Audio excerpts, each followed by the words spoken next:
আপনারা জানেন যে ত্রয়োদশ নির্বাচনের আমি একজন প্রার্থী ছিলাম বাংলাদেশ জাতীয়তাবাদী দলের পক্ষ থেকে। আমাদের প্রার্থিতার আজকে স্ক্রুটিনি ছিল এবং স্ক্রুটিনিতে আমাদের প্রার্থিতা বৈধ বলে গণ্য হয়েছে, আলহামদুলিল্লাহ।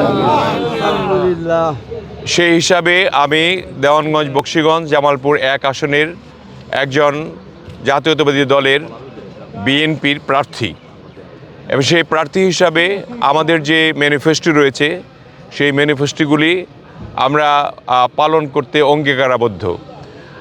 আপনারা জানেন সবাই যে আমাদের ভারপ্রাপ্ত চেয়ারম্যান, যিনি বর্তমানে চেয়ারম্যান হিসেবে পরিগণিত হচ্ছেন আমাদের গঠনতন্ত্র অনুযায়ী, করোনা বা যে কোনো ভাইরাসের এগেইনস্টে ফাইট মানি ব্যাকট্রলের লেফট রাইট। চেয়ারম্যানের যে দেশ গড়ার পরিকল্পনা নিয়ে আমাদের মাঝে প্রার্থীদের বলেছেন যে প্রত্যেকটি এলাকায় দেশ গড়ার কাজে কিভাবে আমরা নিয়োজিত থাকব, সেই কাজগুলি করার জন্য যদি আমরা আল্লাহর রহমতে নির্বাচিত হই সেই কাজগুলি করব।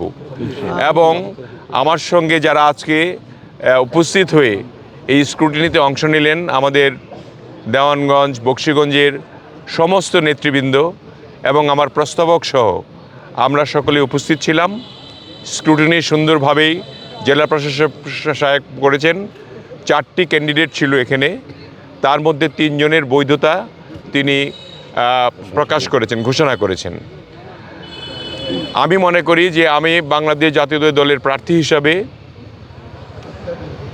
বহুদলীয় গণতন্ত্রের প্রবক্তা শহীদ রাষ্ট্রপতি জিয়াউর রহমানের আদর্শে দেশনেত্রী বেগম খালেদা জিয়া, যিনি প্রয়াত হলেন, আপনারা জানেন বিশ্বের সবচেয়ে সর্ববৃহৎ রাজস্বিক প্রস্থান তার হলো, এবং তার জন্য আমি দোয়া কামনা করে আমার নির্বাচনী কাজে আমি নামতে চাই। আমাদের যে চেয়ারম্যান জনাব তারেক রহমান, তিনি অত্যন্ত সজাগ বাংলাদেশের জন্য, এই ভঙ্গুর বাংলাদেশকে পুনর্গঠিত করার জন্য তিনি যে অঙ্গীকার করেছেন আমাদের প্রার্থীদের মাধ্যমে আমরা যদি নির্বাচিত হই তাকে সহযোগিতা করে সমস্ত বাংলাদেশকে ঐক্যবদ্ধ করে আমরা একটা সুখী সমৃদ্ধ বাংলাদেশ গড়তে চাই। এবং আমি মনে করি আমাদের নেতৃবৃন্দ যারা রয়েছেন তারাও একই সঙ্গে একই সুর মিলিয়ে কাজ করবেন এবং আমাদের এখানে সবার জন্য সম্মত থাকবে।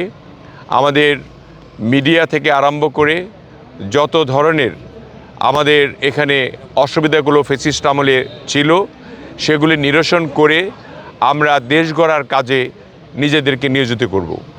আপনাদেরকে আমরা অনেক ধন্যবাদ জানাই যে আমাদেরকে সবসময় আপনারা কভার করে আসছেন এবং আমাদের ভালো দিকগুলি আপনারা জনগণের মাঝে তুলে ধরবেন, যাতে করে জনগণ উদ্বুদ্ধ হয়ে বাংলাদেশের স্বার্থে তারা আইন শৃঙ্খলা রক্ষা করে তারা এই আগামী ভোটদানে সকলেই সক্রিয়ভাবে অংশগ্রহণ করেন। এবং আমি আমাদের নেতৃবৃন্দের কে নির্দেশ দিয়েছি তারা শৃঙ্খলা বজায় রেখে নির্বাচনের দিন পর্যন্ত আমাদের আরপিও অনুসারে নির্বাচনের যে বিধিমালা রয়েছে সেগুলি মেনে চলে আমরা নির্বাচনটি সুষ্ঠুভাবে সম্পন্ন করতে চাই। এবং আপনাদের সহযোগিতা আমাদের একান্ত কাম্য।